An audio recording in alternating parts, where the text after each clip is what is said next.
नमस्कार,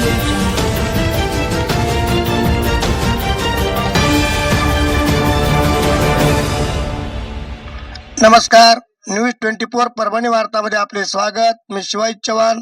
पाहूयात आजच्या ठळक घडामोडी।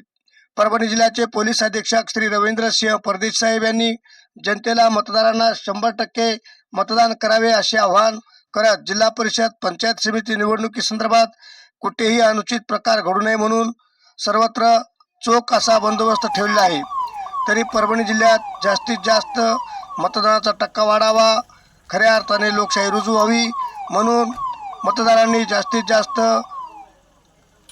प्रमाणात बाहेर पडून मतदान करावे असे आवाहन परभणी जिल्हा पोलीस अधीक्षक SP साहेब श्री रवींद्र सिंह संतोष सिंह परदेश साहेब यांनी केले आहे। अशाच घटना घडामोडी पाहण्यासाठी चॅनलला आजच लाईक व बेल आयकॉन दाबून सबस्क्राईब करा व शेअर करा व कमेंट्स करून जरूर कळवा। ऐकूया साहेबांचे दोन शब्द।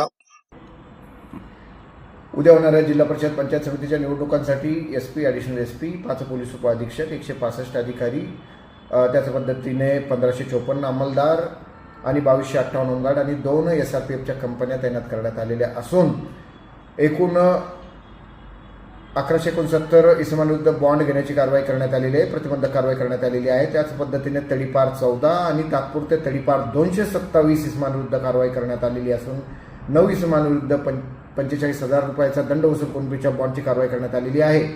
या ठिकाणी प्रत्येक वाहन असे 130 वाहन CCTV आणि PS सिस्टीमने सुसज्ज असून विशेष म्हणजे 2 गरुड वाहन आमच्या ताफ्यात दाखल झालेले आहे। त्याद्वारे सर्वकडे सर्वेलन्स ठेवला जात आहे। 17 ड्रोनने नजर ठेवली जाणार असून एकूण 1800हून अधिक कॅमेरे नेत्र प्रकल्पाद्वारे लावण्यात आलेले आहे। संपूर्ण जिल्ह्यात त्याद्वारे या पूर्ण प्रक्रियेवर नजर ठेवण्यात आलेली आहे। निष्पक्ष आणि निर्भय वातावरणात निवडणूक पार पाडण्यासाठी परभणी पोलीस दल सुसज्ज आहे। जय हिंद, जय महाराष्ट्र। संपले, पुन्हा भेटूया पुढील बातमी बघा।